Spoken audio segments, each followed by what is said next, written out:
So just, I'm going to introduce us, Adrian, and kind of why we're doing this. Sure. And then we'll get into what it is we're doing. So I just want to share with you guys that I feel really blessed this morning to have Adrian Bolli join us on our live videos. And first of all, why are we doing this? We're doing it because we want to. No. Pretty much. We're doing it.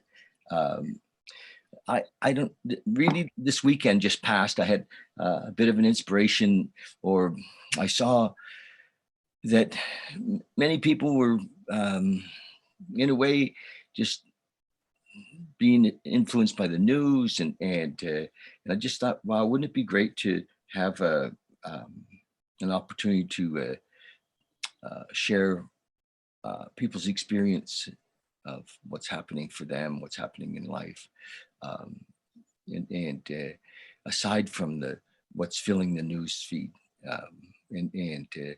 So yesterday I got to talk with Alice Hung, and that was really beautiful. And just trying to see if I'm actually live yet. Hang on a second.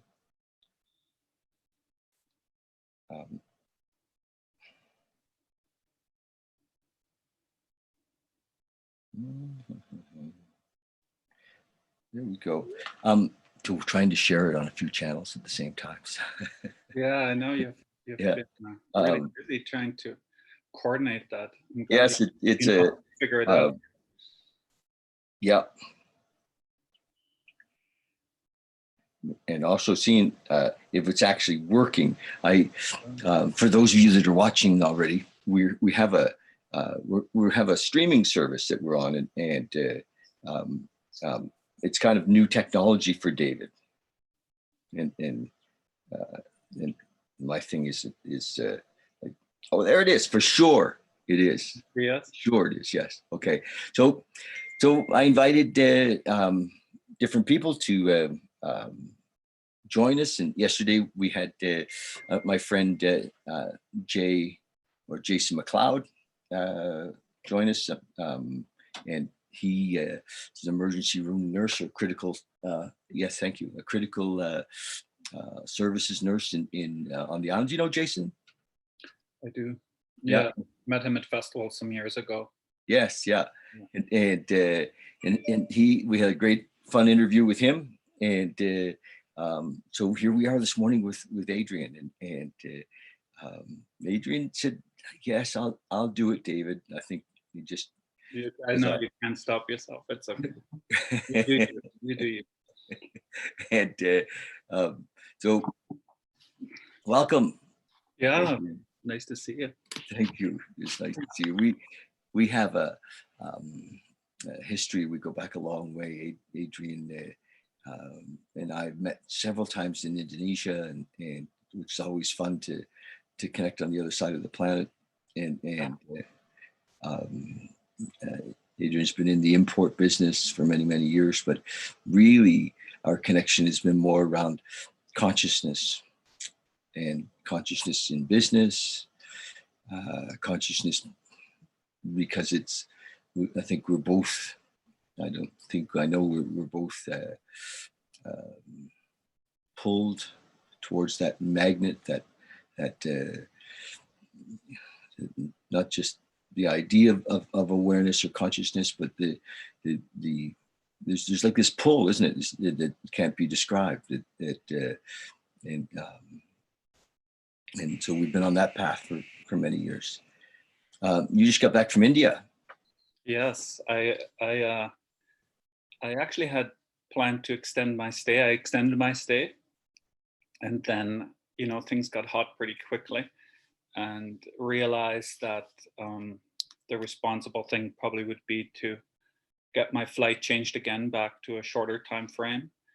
And a friend here in Calgary was on the phone for 9.5 hours to change my flight, and so I was able to come back. I hear now people are making that decision, and it's a lot more difficult now because of the borders that are being closed and so on. So I'm in spite of the fact that I got rescued into snow, so to say, and had to give up beautiful Rishikesh for it.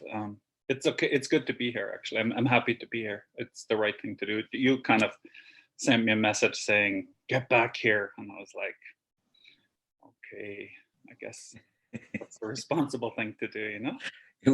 It was getting a little serious, and you'd actually planned to stay till the 8th of April, hadn't you? Yeah, I was gonna actually. I would have flown to Thailand yesterday and then had another 8 days in Thailand, but I made it really quick. Went to Thailand 2 days, saw some of my suppliers, was able to make some orders. Not that I need the stuff really, but again, this thing will pass, and then things will keep marching on. So we'll just be more ready for that. And they're happy, that they still have work to do also, and so on. Being in business, I understand everyone's sort of perspective on that. It's a big circle, and so we'll have some stuff coming in from Thailand soon, and obviously we're really slow now, not doing anything much. And so it's good time to just be kind of still, and You've been self-quarantined. Yeah, they say that like that. Yeah, so I've self-isolated. Yeah. Yes. I listened to Muji this morning, and he said, let's call it a retreat. Yeah.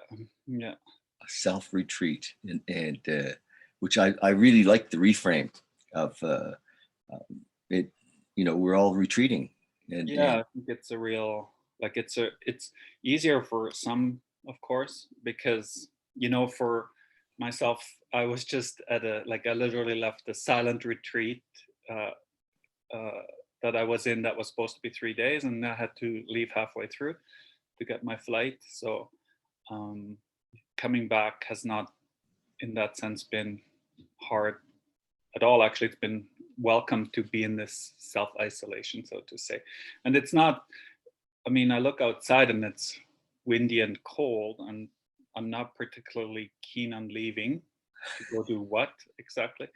And so I think with sort of the outside activities also dying down, it makes it a bit easier for everyone to just really stay home and deal with what's in the more immediate surrounding, or maybe then also kind of like what's coming up on the inside, which of course that's one of the the retreating is about shifting the attention on what's coming up inside, rather than being able to distract immediately towards the outside. Not that that's not possible in a self-isolation. You can clean your house many times if that's what your outlet is, or something like that, but it's just harder regarding distraction, so to say. Mm-hmm. To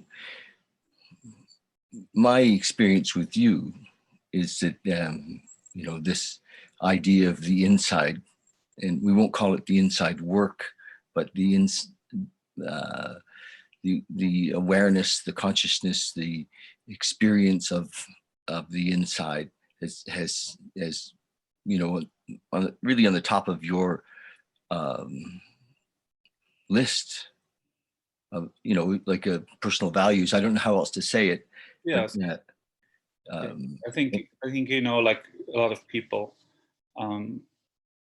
know me through Bolli imports, of course, and that's fine. But sort of on my sort of what you would say on my personal, life, so to say,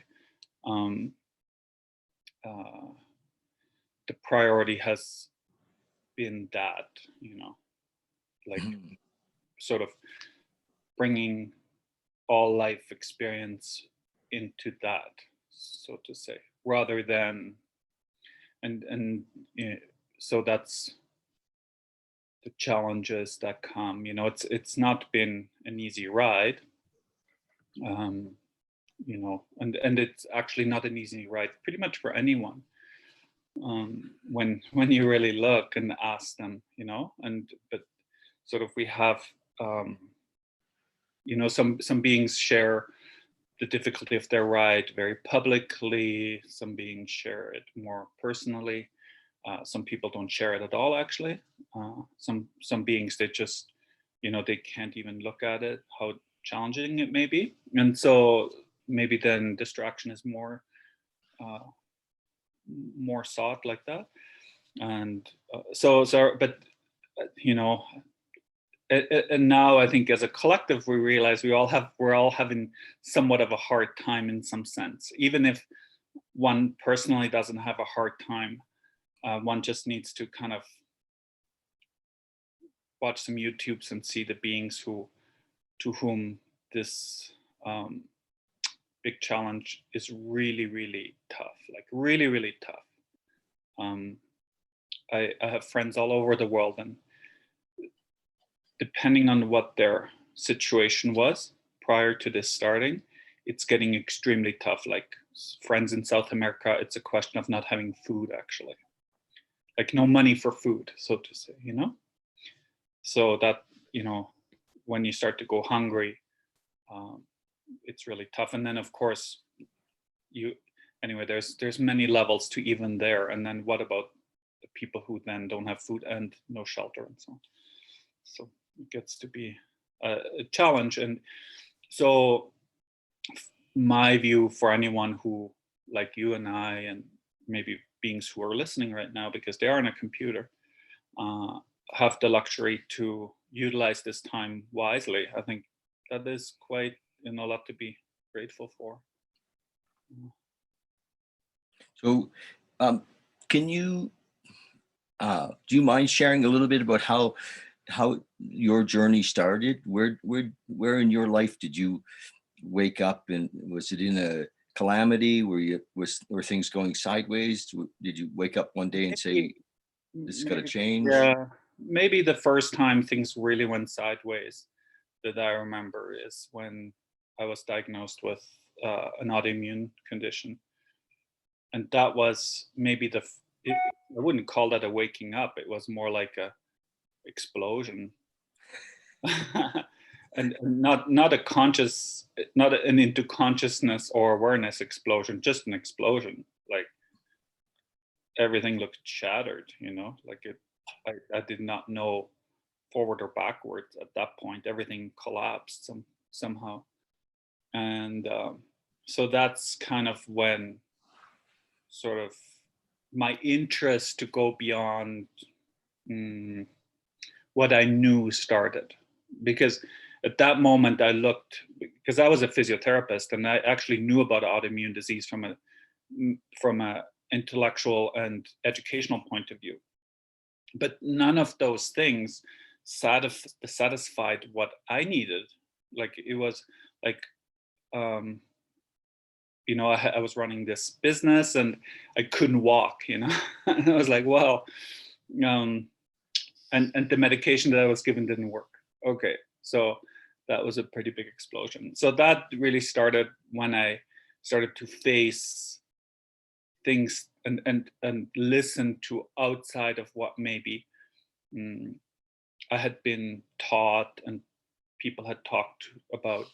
And so, that's like, I don't know, 16 years ago or 14 years ago, something like that. Is that when you started with Hawkins? No, not quite. No, I wasn't quite ready for that level of craziness. No. That time more I was just starting to look for alternatives to the medical system, which in itself is kind of an avenue into stepping outside of the box. I'm not saying anything against the mainstream medical system. As a matter of fact, in retrospect, in some ways, I also had to confront my defiance towards the mainstream medical system in a way, because I didn't want to accept my medical condition, basically. Yes. And so then I delayed getting, in a way, I became my own enemy in that I delayed my access to proper medical care by seeking outside. if that makes sense. So anyway, it's a these things go as they go. So, Yes. But once I got onto proper medication, that journey had sort of begun. I was more open, and I had a good friend. She had healed herself from an autoimmune disease. She had it very young, and I was completely inspired by her, because that was something that was never talked about in our school system, that healing from it would be possible. And so I was entertaining this outrageous idea that I could heal myself, so to say. Now, saying that, it was also a very arrogant idea in a way, because it was still very rooted inside of a non-acceptance, but it was a good non-acceptance in a way, because it put me on this path. Yes. I sometimes I call that like a context of fuck you context towards, whether it was towards medicine or towards the status quo. No, I didn't have a fuck you attitude towards it. I just felt it was limited. Okay. Yeah, I felt that no againstness. No, it wasn't so much against it. What happened is that okay, so now we're on this topic, we may as well talk about it. So when I first saw my rheumatologist, she gave me the fuck you. Okay. Because I talked about, I said to her, what do you think about other treatments that are not, within your context? She was older, and she was extremely biased against me after that. He basically gave me the fuck you. It's like, okay, if you go that path, you do what you want. Don't like this. And it was definitely not what I needed. My current rheumatologist is very open. Nice. It's a very different experience. But at the time, that was that. And basically it was like, either you're on my side or you're on that side. It was this or that. And I was just getting sort of hurled into that reality. I did not know how to cope with what was it was actually similar to the current world situation. It was like, it was like a curve. So my health was deteriorating on this curve. And so the holding on was really difficult, because it kept getting worse, to the point where I had I got a wheelchair, because I was like, well, if this trajectory continues, I won't be able to walk like this.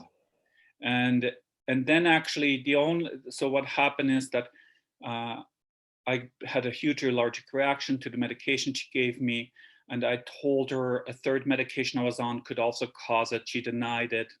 As I drove away from her clinic, she called me back and says, "Oh, I'm sorry. Yes, that could also be the cause of it. Please go off of it too." And that's when she started to respect that my participation in the medical process may actually be useful, rather than, sort of saying it's either, "Oh, Adrian, you do it all yourself, or you rely on me completely like this." And then that's when we became friends. Oh, wow. And then after she was my friend, she actually helped me out greatly to get onto a biological drug quickly, because she was then willing to admit that, in fact, the stuff she gave me was not working, had zero results. And then once I got on the biological drug, things came back very quickly. So that was my saving grace. So high-tech medicine saved my butt, so to say. Yeah. But you're already now on the path of self-awareness and consciousness, and yes. And you and I really started to connect when I realized that you were, I don't want you to say a fan, but that you and Dr. Hawkins were, you love Hawkins. Dr. Hawkins was, I started reading him after having some type of experiences that I couldn't explain. And he's really good for beings who really are seeking to understand. Yes. And who can put up with what also he's being criticized for, basically. So if the logical mind would like to understand consciousness, and he would like to understand what's going on and so on, and he lays it out in levels. So he has these levels of consciousness, and it's very visual. It's very easy to understand, and it kind of makes intuitive sense. And he's not the only one with this either. So you can, a lot of that comes from also other sources. So, but it's very useful for beings who are very much trying to understand. Like at the time, that was very important to me. I often point people towards his book Letting Go. Yes, me too. Still, Yeah. very, very good. It's like this. There's something called the Sedona method, which is similar to the Sedona method, and it's about allowing feelings to happen rather than responding to them in the ways that we often do, or typically maybe do, which is avoiding them or suppressing them or expressing them. So being with what arises, basically, and also not giving into the temptation of listening to the mind, what it has to say about the feeling. Because when the feeling comes, often there is a sense of trying to explain it, and it says, well, I'm feeling this way because, and then the thought train goes into the explanation as to, oh, that is why I'm feeling this way, not rather than like, well, I have a reservoir of this kind of feeling inside of me for whatever reason. Like I'm afraid for whatever reason. I'm afraid because I'm afraid. Because I call that are afraid. The train of thought. I call the mind the meaning making machine, and it's just it just dancing, wanting to make meaning, of everything. Yes. And to release that, to surrender that, to even to be aware that that's what it's doing is a yes, a marker on the road to consciousness. Yes, and I think surrendering the temptation to roll with that so quickly, and seeing maybe, I understand why this happens so quickly, because of course the attempt is to, when an uncomfortable sensation arises, like a feeling, then the first goal is naturally to get rid of it. And the idea is that if I could understand this feeling and maybe understood its source, by removing that source, the feeling will go away. Very sort of straightforward, no? Now, in some cases, then people will say, well, but my mind is going in circles now. And this happens, of course, for example, very typical, for example, grief. Like, let's use something that's most profoundly stark, would be loss. You lose somebody or you lose something. Yes. Well, the mind naturally will go into the circle of trying to solve this unsolvable problem, how to get that back or get them back. And this is very torturous. So if you look at the 5 stages of grieving, the first stage would be non-acceptance. I cannot accept this. Understand? Yes. Very difficult to accept. Maybe this is what's happening also right now with a lot of beings, because 2 months ago, everyone may have been on their own trajectory of what 2020 is going to look like, and now it's going to look like this. So then the grieving comes, the mind goes, the feeling comes up of whatever that may be, and then there may be many feelings like, anger, boredom, fear, desire for whatever other reality, and so on and so on. So all these feelings come up, and then then the mind will quickly say, oh, okay, well then if let's say if I did this now, then that feeling would go away. That's the hope. But letting go is so good because it says, no, sit with this feeling. Yes. It will eventually run out. Yeah. And for me, as you know, I've been in recovery in the 12-step world for many, many years. And originally how I dealt with feelings was to just drink or use. Right. And then through my life in recovery, I found more subtle ways to not to try to avoid feeling. Right. and, and even the subtle ways of trying to avoid have led to in some form of greater disaster, if you will. So painted myself into the corner of actually really needing to experience whatever it was that was coming up, just Right. feel it, be with it, and and Hawkins, of course, I've read his stuff now several times, and gone deep into it, and he's been very helpful for me over the years to Very much so. yeah, and I love the concept of the different vibrations, and unconditional love, and how just I love the language, because I didn't have a language to be able to share what was happening for me, or to be helpful to others, which has always seemed to be my path at one way, similar to you as well, to be of some help to others when they're struggling with what's going on, in resistance to the moment, in resistance to loss, if you will, in resistance to their plans being shook up. It's all about loss, isn't it? In one form or another. In some ways, yes, you could say it's about loss of whatever the mind has projected. Yes, whatever Or that should have been, It's Yeah. like, well, that's going to lead to a lot of, that resistance is going to lead to a lot of suffering, No because kidding. it's like you're trying to, like, especially, for example, past, you can talk about the past. I mean, how many times has a mind tried to rewrite a past? Like, if you want to give your mind a really terrible task, is try to undo your past in your own mind, and go over it over and again, and like this. So very torturous way of being in one's own mind. Mm-hmm. Or similarly, like, to try to figure out the future. And I think one thing that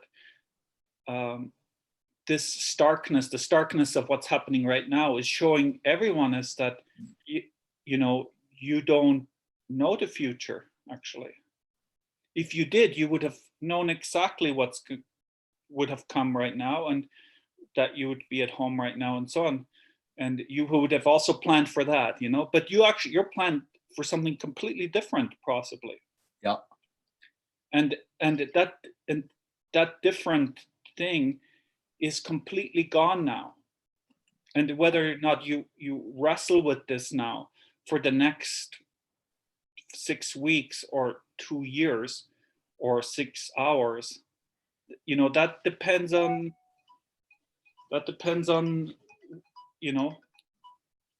maybe sit with that and see how long you want to wrestle with that. Mm-hmm. And I'm not saying, again, to like suppress any feelings that come up about it, because maybe some great grief will come, and some great sadness, Mm-hmm. and some great fear, actually. Mm-hmm. But also maybe some great joy. Like, I see some beings, they say, this is actually exactly what I needed, because I was going so hard and I was running so hard. I did not know how to slow myself down. This stopped me. This slowed me down. Yeah. And this is what I see now I need. So they're seeing the gift in it. Of course, that's still another form of meaning making, in a way, and calming the mind. I'm mostly talking about the experience of it now. Yes. Noticing of the slowing down. That is even if you're still running in your mind, you see something that it's more obvious it's running empty. Mm-hmm. Because you can go out there and you say, I'm gonna go do what I usually do. I'm gonna go to the gym. I'm gonna go on that treadmill, and it's closed. Yes. It's like, okay, but wow, I'm forced to slow down. So Hawkins gave me, over the years, a language to be able to chat with people. Another guy that I really liked was Eckhart Tolle. And Yeah. again, what a gift he's been to give us a language. And when I look around at the possibility, and I was talking with Alice about this yesterday, I mean, we have a community. We know a lot of people who are interested in consciousness, and some of it's around the dogma of the New Age and all of that, but still at the core, they're dancing their way, they're chanting their way, they're meditating their way into this moment. But I see right now that there's the possibility of millions of people who are sitting home wondering what's going on, not just what's going on in the outside world, but what's happening. Who am I? If I'm not my job, if I'm not, everything's been turned upside down and given a shake, and either in the extreme where the friends that you have that are concerned about food, but everybody's admitting that they don't know what's next, and which is a great place to be. And so some of the Hawkins and Tolle and Alan Watts and Ram Dass and all of those guys for years have been kind of pointing towards the inner discovery. Yeah. And I know that's been your journey. You've been for a couple of years talking to me about a teacher called Muji, and who I really just discovered this year through you, and that you were in Rishikesh with Muji. How was that? How being in Rishikesh? Yes, and being there. I mean, it's not about him, of course. It's about the message. It's about the pointing. It's about all of us going deeper inside, or discovering that isness, that oneness, our God connection, and you must have had a very strong experience there. I've been going to India. I've been lucky because with my business, I've had sort of a good reason and downtime to be in India. And so I think if someone finds a teacher who they trust, or teachers who they trust, it's good to really be present to that, like in Rishikesh, I would typically go to two kinds of satsangs, not two kind, but two different teachers. One is Muji, and then Swami Atmananda. And really, while being in Rishikesh, really focus on that sort of space, being in that space, And so I think anyone who chooses to do that will definitely see benefits from that, And there have been big benefits for myself in that sense. In my experience is that I got to be there this year because all of his satsangs were shared live, and I'm just blown away by the power, what happened for me. Yeah. In just being there that way.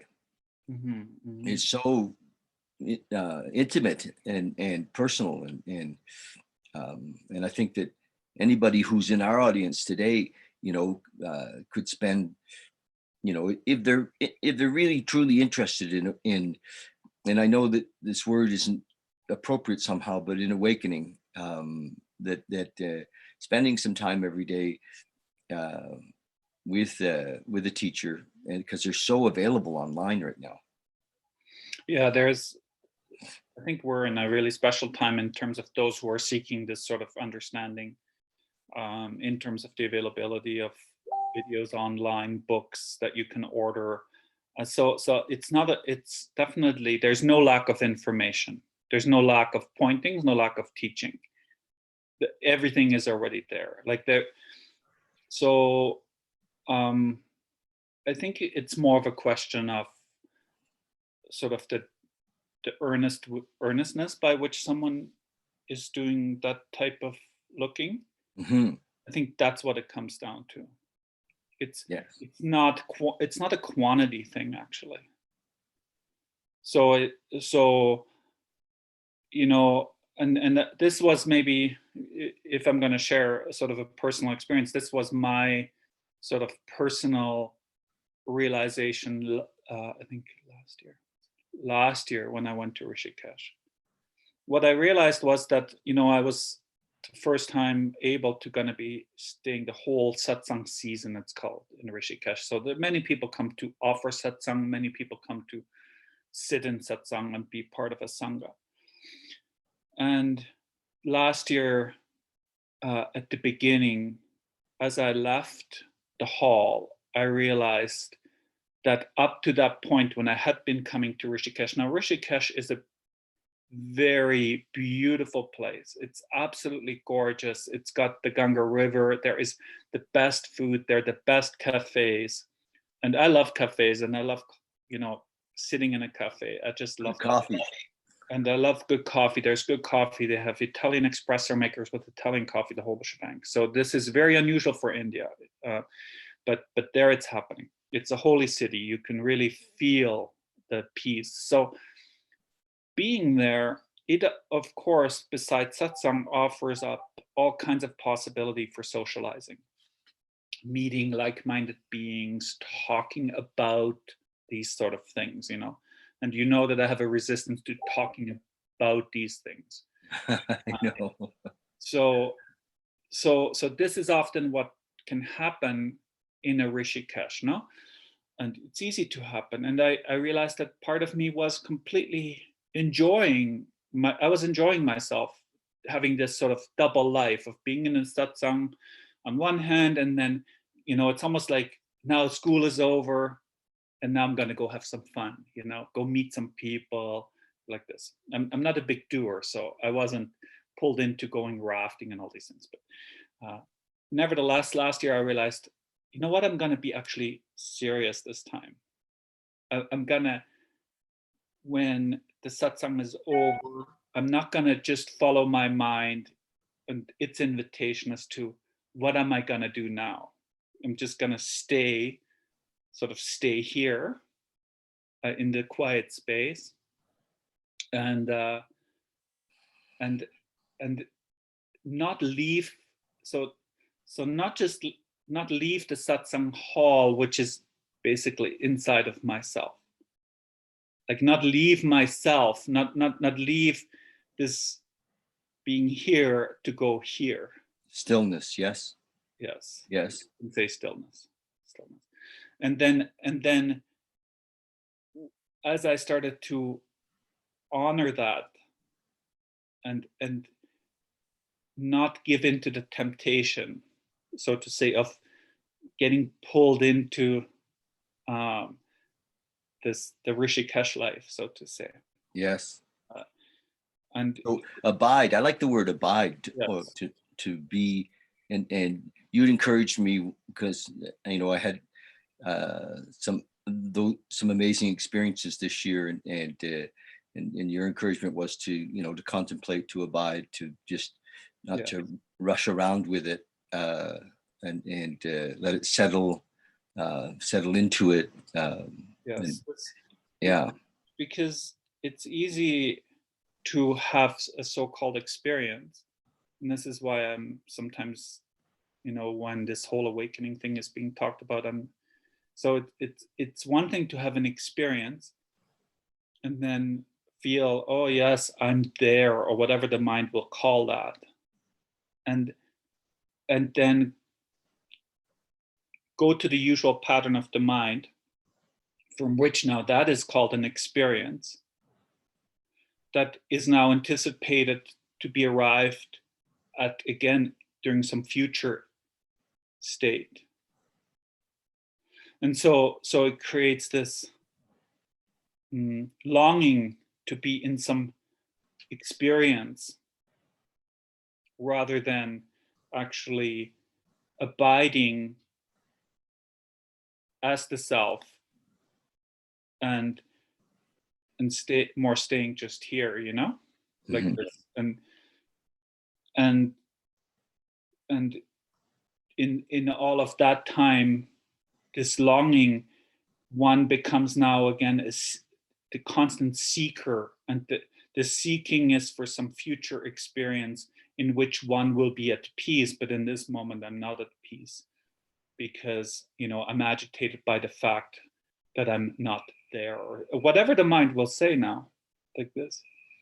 And so the earnestness has to be sort of around staying, like, and that this is not like a doing staying, and not like, it's like sitting on the couch. You're sitting on the couch because you surrender the temptation to get up. That's it. You're not sitting on the couch. Your body is on the couch, you know, and the sitting is the natural state. What surrendered is the getting up if you want to stay sitting on the couch. So to, you know, to be is to surrender the temptation to get pulled into the busyness of the mind. And this is not about picking up a cup. This is not holding me hostage.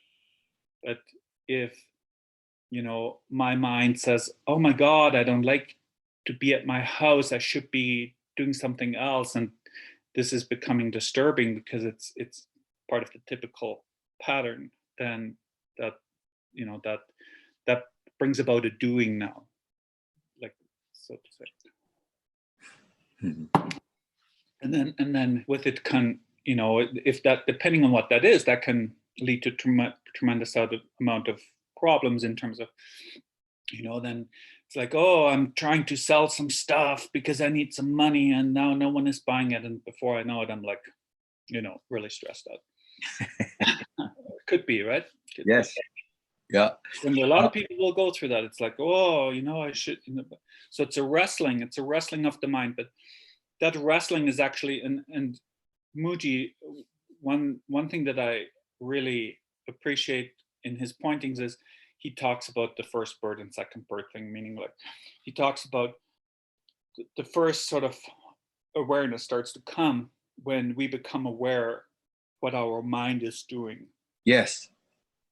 And so then this, a friend of mine who I've been talking to recently, he became aware of it, saying he called it a circus. He says, like, Adrian, I have a real circus in my head. And his circus became so big, meaning everything started to crash down so loud that spontaneously almost he started to see that, oh, but this circus is being watched from a place that itself is not a circus. And He got that. he got that, and that brought a lot of freedom immediately. Yes. Well, a lot of what I'm, you know, trying to carry the message to people is that all of the story is just of the mind. It isn't who we are. It's, you know, whatever we're attached to, whatever we're identified with outside, whether it's our job or even our role as a parent. They're just the roles we play. They're not who we are, and they're part of the circus in a way. Um, although the conditioning is very strong to identify with things as our purpose, you know, we say, well, this is my purpose, and again, just strengthens the idea that something outside of us is um, trumps the inside world, and so the identification that you just talked about of the first bird, or a lot of times in the 12-step world, we call it the monkeys. Right. Monkey mind is also, yeah. Yeah. Becoming aware of the monkeys, no? Yeah. Not identifying with My brother used to call it the committee. Committee, yeah. and then he called it the committee of assholes. Well, actually, the committee can also be a committee of heroes sometimes. Yes. You know, it can be the committee, when it's being seen, the committee is seen that it'll be whatever it'll be in order to get your attention. Yes, of course. Yes, because we want to measure everything is right or wrong or good or bad or Yes, exactly. So the committee we don't like when it's a committee of assholes. Yeah. But we like it when it's a committee of, whatever, Yeah, that we're doing good. We're doing good. We're doing good. Yeah. But it's the same. And It can be very much the same committee. yes. And actually it can, in a way, it can create, it's another subcommittee. And this is one of the stories that Muji tells I really like. It's like the mind, it just shows the trickiness of the mind, which he says, oh, there's like, you're at a party and there you go to the kitchen, there's a beautiful cake, got the best whipping cream and you love whipping cream. And so what you do with your mind says, oh, come on, no one will notice, just have a bit of it, like this. And then you're like, oh my God, that looks so good. And yeah, it's going to be eaten soon anyways, and so on. And so you rationalize it and you take your finger and you take a big swipe at it and you eat some of it, no?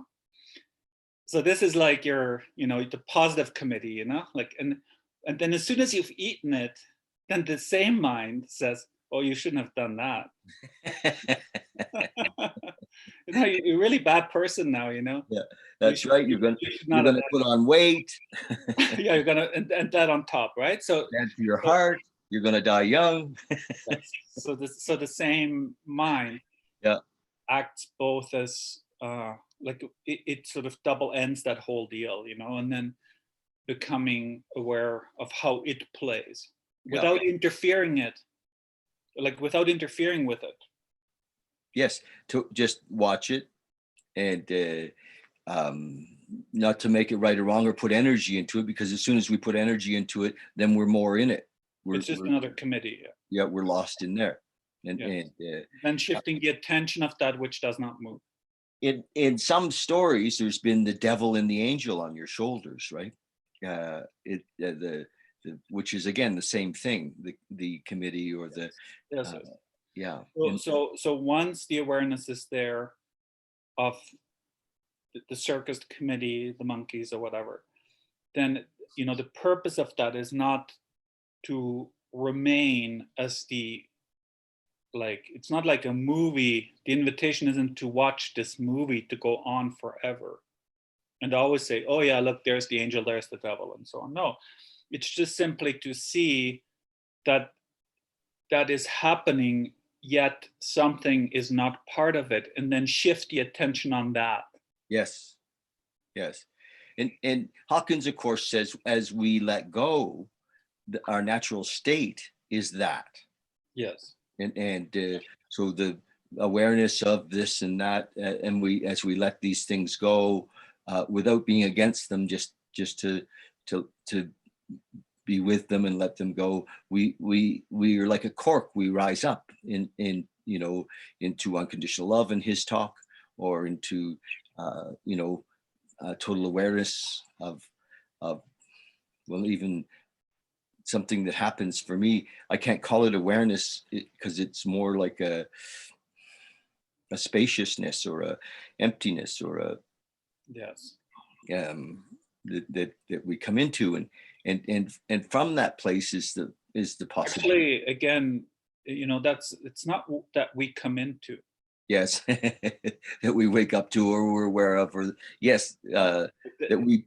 It is that which is becoming clear. Yes. When the noise is gone. Yeah. Because if we say that which I come into, the doer of that is still acknowledged in a way that it cannot do it. I cannot come into that. Mm-hmm. In a traditional sense of how we talk, I can't come into quietness. The only thing that I can do is sit and let go of what is not quiet and not give it my attention. That's, if there's any doing, it's that doing. So it's a surrender. Yes. The letting go. Yes. I was thinking about letting go. It's like, letting go of something, like in the maybe Hawkins sense or whatever. It's not a brand name. Letting go. It's like, it's not letting go, because this is still, now I'm still in tension. It's like a relaxation into. So it's like a letting go where there is no doing, because any doing is again that which is already setting up its next trouble, so to say. Yes. Adrian, I think we could talk for 3 hours. Oh, right. How long have we been talking? I wonder, seriously, would you have a time to maybe continue this tomorrow morning? I think I have a lot of time. Let's do it again tomorrow morning and at 10 o'clock and just to drop into this again. I mean, there's so much here, and you know, I appreciate the conversation, and I think that personally it's helpful for me, and maybe it may be helpful for others. But can we do that tomorrow morning? Yeah, I can do it. Yeah. Okay. I do need to go just under the hour. Yes, for sure. Sorry, I totally lost track of time. Oh, look, you and I could do this for 3 hours. We'll do it tomorrow. I just want to say that today, this afternoon at 3 o'clock, I have James McEwen. And James is a kirtan guy, but he's a chanting guy, and he's amazing. We're going to talk today, and tomorrow at 10, you and I again. Sure. I love that. And at 11:30 tomorrow is Puya. Do you know Puya? Yes, I know. It's a friend of mine. Yeah. Yeah, Puya's tomorrow, and I look forward to that. And also tomorrow in the afternoon is Malcolm Saunders. Nice. And Friday, Alexander Ford, who's I've known for a long time, and is a beautiful young man. And then a friend of mine, Alan Steinfeld. Alan is in New York and has interviewed. He's interviewed the Dr. Hawkins. He's interviewed so many people, Deepak, many people, and Alan's. I'm looking forward to talking with him on Monday morning. So I'm gonna move us out right now, and thank you. Good to see you, David. All right, let's talk tomorrow morning. Love you. Yeah, I love you too. See you soon. Cheers. Ciao for now. Bye. Bye.